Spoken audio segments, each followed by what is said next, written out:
And in sports, the government appoints Trennis Hamilton and Stephen Pascal as sports ambassadors. The details of these stories and more coming up next. It's in the feeling and how we talk.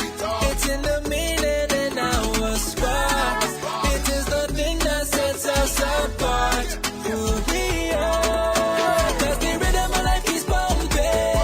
Together going strong. No matter what, we keep this going. Before we will go all in. Our hands up in the sky. Celebrate and come let your rhythm flow. DBS News. And welcome back. Special good evening to our listeners of Acoustic Worship Radio. First off, a Minister for National Security, Reuben Blackmore, has announced the introduction of Night Court at the Roseau Magistrates Court. Night Court will begin on September 8th from 1 p.m. to 9 p.m. Mr. Blackmore says the initiative will address a backlog in the court system. And that is not the only issue when one speaks to the issue of administration of justice. Access to the court is also very important. And I believe, therefore, the court should operate in a way that allows for greater flexibility and that will provide people seeking to access the court to actually settle grievances, whether it is civil or criminal, ought to be able to be accommodated, irrespective as to what type of work they do, where they actually reside. And I believe fundamentally the issue of introducing night court, and let me just put on the record for everybody to understand, it is not something that is new. We had night court before, that was tried before. And of course, you heard in one of the Prime Minister's press conferences, specific reference was made to that.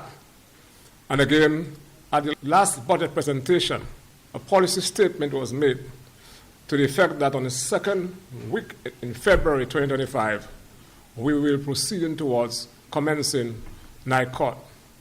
And so my instruction was to ensure that all the players who actually consulted and to ensure that we look at all the logistics that need to be considered and to move forward. And I believe that the time is now. There shall be night court commencing on the 8th of September. Mr. Blackmore has encouraged stakeholders to join the efforts to ensure that night court is successful. One, the issue of service, Mr. Commissioner of Police. I'm hoping that that is not going to be an excuse for the night court not to operate. We have to be steadfast and to ensure that all the players with the respective roles to be played do so in the most efficient manner. Night court is working in other countries. We have the accommodation. We are working on additional magistrate. There's absolutely no reason. But too often, I even heard from some people who are officers of the court, they said you need daytime, they are busy. But if you're busy, you need daytime. Now we have later in the afternoon and into the night where you can attend to your client's business at the court. So it's the flexibility for everyone that is, to me, that has been afforded in that situation. Minister for National Security, Reuben Blackmore. Meantime, Chief Magistrate Candia Corretto George says the court will ensure that systems are put in place to accommodate night court in Roseau. As we seek to prepare for night court, meetings have been held with magistrates, magistrates court staff, the executive of the Dominica Bar Association, and the police. And I am confident that those discussions will continue as we keep putting measures in place. In order for night court to succeed, the police and the bailiffs must be diligent and ensure that there is proper service on persons who are to attend court. On the clerical side, we are ensuring that cases are properly scheduled. For the period 1st of July 2024 to the 30th of June 2025, a total of 2,358 cases were filed, while 2,471 were disposed of. So we see the backlog in that instance was reduced by 113 cases. As more magistrates and new strategies are established, I am confident that we will make greater inroads into the existing backlog. The entire Magistrates Court staff will continue to do all in our power to ensure that we continue to realize a reduction in the backlog until the backlog becomes insignificant. Chief Magistrate Candia Corrett George. Acting Police Chief Lincoln Corbett says the police will work with the Magistrate Court to support the new initiative. So in keeping with the mandate of the Ministry of National Security to enhance the efficiency, access to the court, and also to reduce the backlog to the court, the police force is committed to ensuring that all measures are in place, all security measures are in place to ensure that court runs smoothly. That will include, among others, enhanced screening at the court, additional officers to provide security at the court, within the court and also within precincts of the court, and also a dedicated prosecutor. You will have heard the court will deal with civil and criminal matters. So in the case of criminal matters, we must have a prosecutor on hand. So we'll support the court to ensure that all functions of the court, where it relates to the police, is dealt with professionally. So we pledge, that's our pledge to the magistracy, and in that regard. And that was Acting Police Chief Lincoln Corbett. New Ambassador Designate of the Kingdom of Spain to Dominica, His Excellency Jose Maria Fernandez Lopez de Torizo, says Spain is committed to forging partnerships with Dominica within several sectors. The Ambassador Designate of the Kingdom of Spain to the Commonwealth of Dominica presented his credentials to Her Excellency Silvani Burton this morning and will take up residency in Jamaica.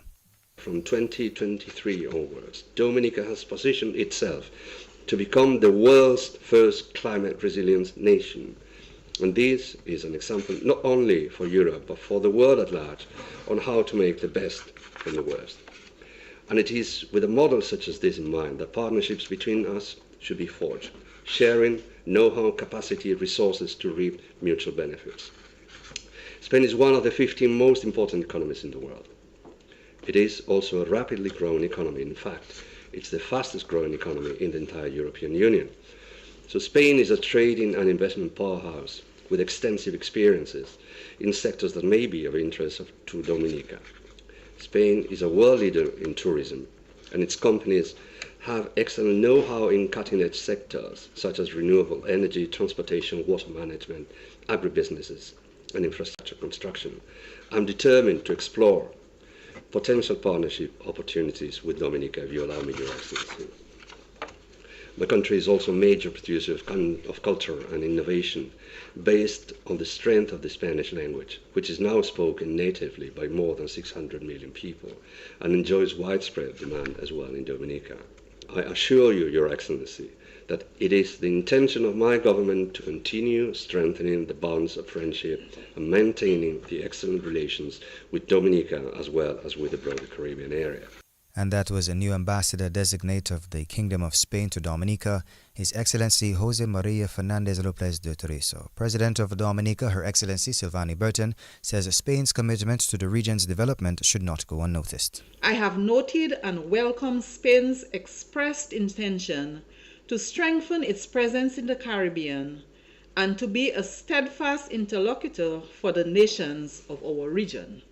We deeply appreciate Spain's enduring partnership with CARICOM, which has spanned decades and provided critical support in key areas of development. Spain's leadership as the largest donor to the United Nations Joint Sustainable Development Goals Fund is a strong testament of its commitment to multilateralism and global solidarity. Dominica, like other small island developing states, continue to face grave challenges arising from climate change, economic vulnerability, and external shocks. We therefore value Spain's recognition of those realities and its willingness to champion initiatives which take into account the special circumstances of SIDS. The focus on multidimensional and cross-sectoral approaches resonate deeply with our national priorities and the collective agendas of our region. And that was the President of Dominica, Her Excellency Silvani Burton. General Secretary of the Dominica Amalgamated Workers Union, Leah Shillingford, says a trade union congress will serve as a major achievement for the trade union movement. Four trade unions, Public Service Union, Waterfront and Allied Workers Union, Dominica Amalgamated Workers Union, and Dominica Association of Teachers are hoping to launch a trade union congress by October of this year. In the past, we have spoken about it before, but it has not materialized except at this present time. Initially, when we first spoke, we said that by July we would have been launching. But the ILO has been working with us vigorously. A consultant was paid to work with us on the Constitution. So the delay has been with the Constitution, the formation of it, making sure that we dot our I's and cross our T's. And so we've been going back and forth. We had hoped to have our first Congress meeting around the 18th of September, and we would launch on the 30th of September. However, I think the president of the Public Service Union is going to be out around that time, so we may have to launch in October. We were hoping to do it before, granted that there's going to be a lot of activities in October, independence, etc. But we will find a time when we can launch in October. In addition to that, we have to still write to government about getting the name Dominica Trade Union Congress. That has to be authorized by the government. We haven't done that yet. So those nitty-gritties are being put in place. Shillingford says the emergence of a trade union congress will create benefits for the unions.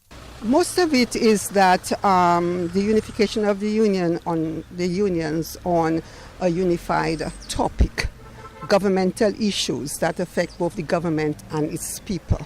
That has been one. We have done it before in the past. It has worked, but never as a unified body, the Dominica Trade Union Congress.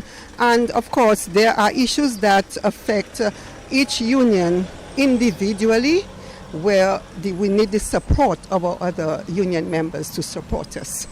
Especially at this time, we have reached the point in time when we really need to finalize it and to have it functional. Dominica is the only island, I think, in the Caribbean or ECS that does not have a trade union congress. And we believe that all of the logistics are now put in place and we're ready to go ahead with it. And that was Leah Shillingford of the Dominica Amalgamated Workers Union. United Workers Party leader Dr. Thompson Fontaine has warned that Dominica's private sector is too small to generate the jobs needed for economic growth. Outlining his party's 10-pillar plan, he called for deliberate reforms in tax and income policy to encourage private investment. Fontaine said Dominica's private sector is falling behind its regional neighbors. Private sector in Dominica is way too small, and also they're having difficulty accessing monies from the banking sector to do what they need to do. And that is something that is addressed in our 10 pillars. Again, let me remind Dominicans who are listening that we have addressed this issue of the small private sector, because what we want to do ideally is to have the private sector do much more in terms of employment. And the way you do that is that you put policies in place that will encourage private sector development. And a key part of that, of course, is to have a banking sector that you can work with that will be able to extend credit, extend money to the private sector. So that is another critical statistic. And it comes out very, very glaringly. And we need to do something about the private sector.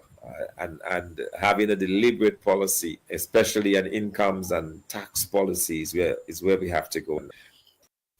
And that was United Workers Party leader Dr. Thompson Fontaine. This brings us to the end of this evening's National Focus. Up next is news from the region and international. It's in the feeling and how we talk. It's in the meaning and our spark. It is the thing that sets us apart. Who we are. 'Cause the rhythm of life keeps pumping. Together going strong. No matter what, we keep things flowing. Before we will go all in. Our hands up in the sky. Celebrate and come, let your rhythm flow. DBS News. And welcome back. Now, news from the region. Barbados Prime Minister Mia Mottley has confirmed that St. Michael West MP Christopher Gibbs will be appointed the new Minister of Housing, Lands and Maintenance as of tomorrow. His appointment follows the sudden resignation of St. George MP Dwight Sutherland as Housing Minister. Prime Minister Mottley spoke to Barbadians this afternoon. After discussion, I received earlier today a request from the Honourable Dwight Sutherland to be relieved of his ministerial portfolio in housing, lands and maintenance. I have accepted his request. He will remain as Member of Parliament for St. George South. This has been a request driven by him for personal reasons. I have asked, accordingly, the President of Barbados to appoint the Honourable Christopher Gibbs, Member of Parliament for St. Michael West, as the new Minister of Housing, Lands and Maintenance as of tomorrow's date effectively. I thank you for your attention, and I'd like to thank both the Honourable Dwight Sutherland for his service to the government, while at the same time looking forward to working with the Honourable Christopher Gibbs in this new portfolio. Barbados Prime Minister Mia Mottley. Internationally, Florida is aiming to become the first U.S. state to cancel all of its vaccine mandates, many of which require children to get jabs against diseases like polio in order to attend public schools. The state's top health official, Florida Surgeon General Joseph Lapado, likened the mandates to slavery in announcing the plans today. Florida officials did not give a timeline or details on ending the mandates. Several may only be repealed through a vote by the Republican-led state legislature, while others can be scrapped by the state health department. This brings us to the end of this evening's news. Up next is sports with Gavin Richards. Covering the nation and beyond, DBS Sports Report.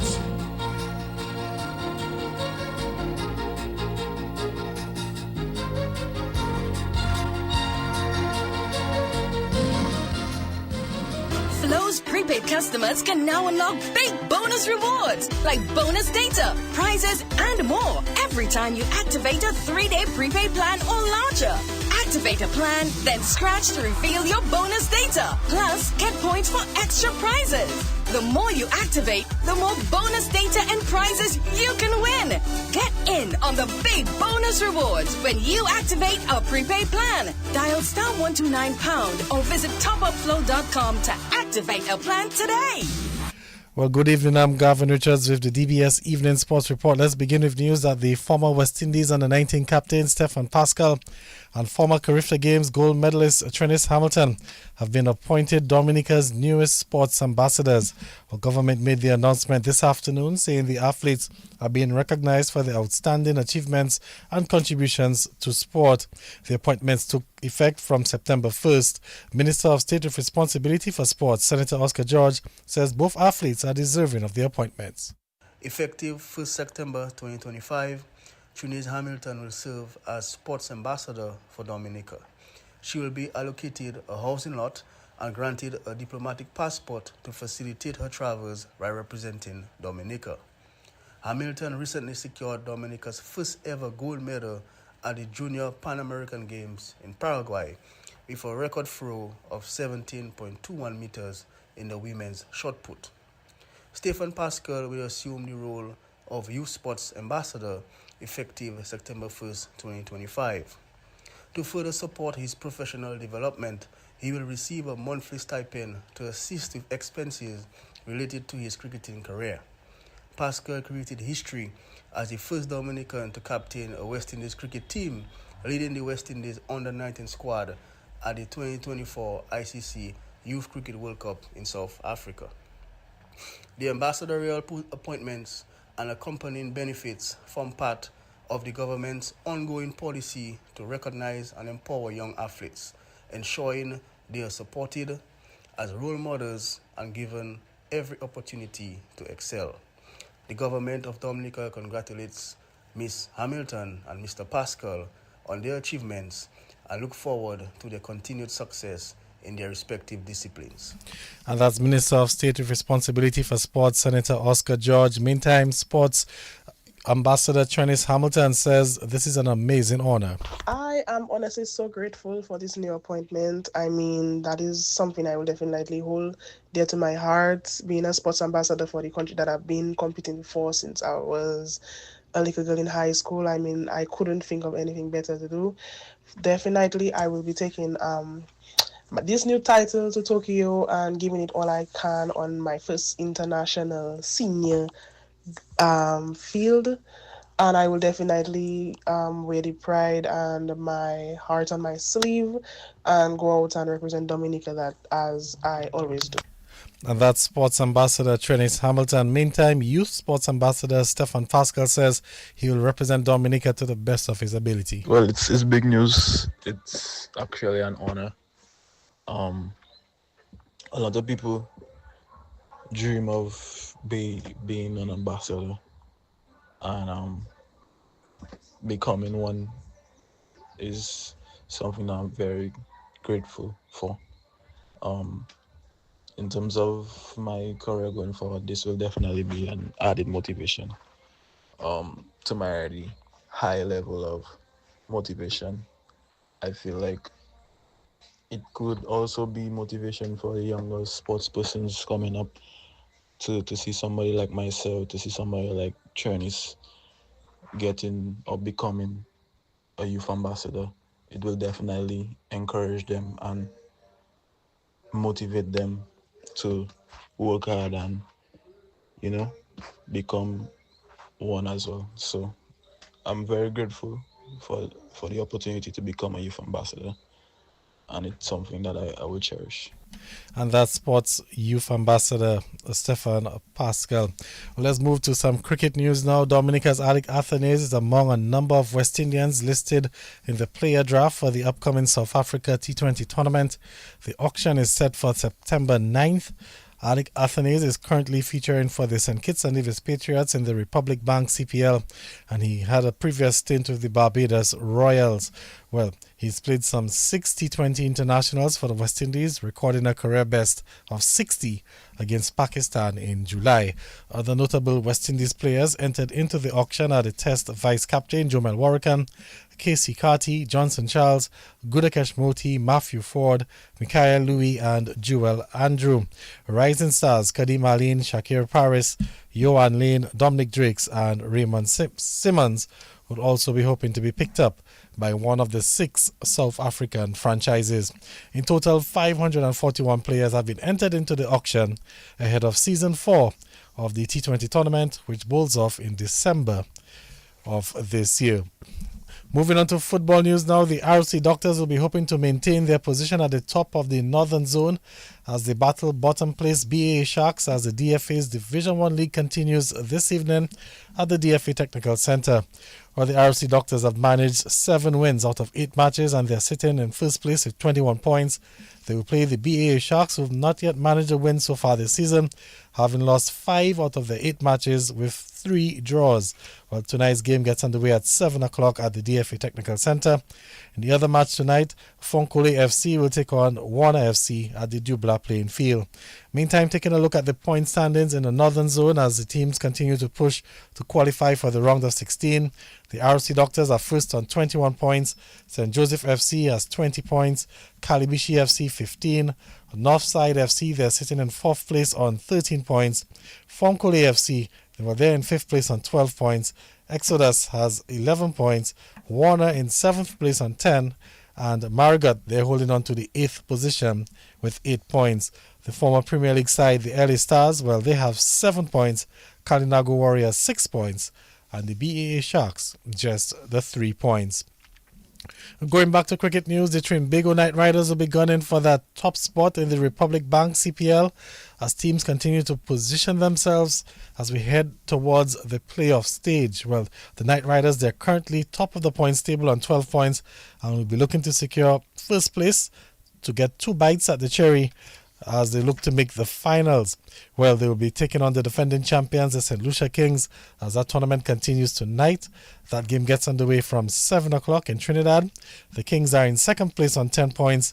Antigua and Barbuda Falcons 3rd on 7 points. The Guyana Amazon Warriors, they have 4 points. And the St. Kitts Nevis Patriots, they're also on 4 points, with Barbados with just 1 point so far.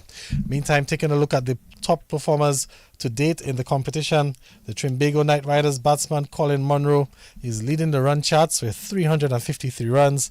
St. Kitts and Nevis Patriots batsman Andre Fletcher has 290. The St. Lucia Kings batsman Tim Seifert 277, and Karen Pollard of the Trinbago Knight Riders has 233 runs. In the bowling department, well, Imran Tahir of the Guyana Amazon Warriors is leading that department with 12 wickets. The Knight Riders, Mohammed Amir, and the Patriots, Samuel Kill, have 11 wickets each. Jason Holder, also of the Patriots, has 10, and the Knight Riders, Usman Tariq, has 9 wickets. Let's go back to football news as the women's Windward Islands football tournament is set to make a return. The tournament is set to get underway this month in St. Vincent. Well, DFA President Glenn Etienne says this is good news for women's football. He says the matches will help with Dominica's preparations for the Women's World Cup qualifiers, which will get underway in November. Yes, after a long haul, the Windward Women tournament and senior, we're talking senior, will take place in St. Vincent coming in a couple more days because the Dominica team is supposed to leave on the 12th. So the tournament is they travel from the 12th to the 19th. The tournament is, the first set of games are on the 14th, 16th, and 18th, where Dominica, St. Vincent, St. Lucia, and Barbados will participate in that tournament. Grenada is not participating in that tournament because I think they were engaged with some other tournament before, or they were signed up for some other tournament before. So yeah, it has been a long wait, but that is it's going to help our ladies because basically we have these qualifiers coming, the World Cup qualifiers in November. So that really is we want to say the warm-up game for the ladies. And I think it's a tournament we want to have yearly, not just for the women, even for the senior men also, and for the youth. Because we among the Windward, we have discussed it, but we're just hoping that it can materialize every year going forward now. And you mentioned the World Cup qualifiers. We've been grouped, I think, in a tough group for that competition. Yeah, the women qualifiers will take place in November. I think we are in a top group. I think it's Nicaragua, Antigua, Guyana, and another team I can't remember offhand. But yeah, it's going to be a top group for us. We're hoping that our ladies, they have been in training for a while now, so we're hoping that at least they can show us some pride in terms of winning some games and making Dominica proud. DFA President Glenn Etienne. Let's move to basketball news now. Big matches on tonight in the DABA Premier and of course the Division 1 League. Let's start off with the Premier League, as we'll see the defending champions, the Detroit Blazers, going up against the Red Hot 767 Sports Club Dominators as the Premier League continues at the Marsac Indoor Facility. The Dominators, they're currently in first place on 18 points and they're leading the Blazers by just 1 point. And remember, the Dominators, they were off to a bit of a slow start, but they've managed some 5 wins on the season, and that's thanks to some outstanding play from their American trio. And of course, they're being led by the league's leading scorer, Asad Mohammed, who is averaging over 35 points a game. So that game is set to get underway at 9 o'clock tonight. You don't want to miss that game. And then at 7 o'clock, we have the Division 1 playoffs getting underway. The top-seeded and undefeated Dr. Daru Prichlet Sports Club Falcons, they will take on the Convenience Plus Maho Gators in Game 1 of that 3-match series. That game is set to get underway at 7 o'clock. The news that we have as it relates to the teams for that game, where the Falcons will be without Yawani Regis, one of their leading scorers, who's been suspended for that game, and also the head coach, Yannick Regis, will also miss tonight's game as he serves a 1-match suspension. Of course, that relates to some incidents in the Falcons' last game against the West Coast Ballers. So, basketball action at 7. Off the field also comes up at 7 o'clock as well. And of course, we'll be joined by the president of the Dominica Cricket Association, Clement Massa. We'll also be touching bases with some other important people in sports. You want to tune in at 7 o'clock. Join Delvin Esprit and Augustin Beno Pascal and myself as we discuss sports regionally, locally, and of course, internationally as well. Well, that's the DBS News and Sports. On behalf of the entire News and Sports Department, our links person, DJ Halo Boy, and of course, Hassan Robinson, who presented the news, I'm Gavin Richards saying good evening. It's in the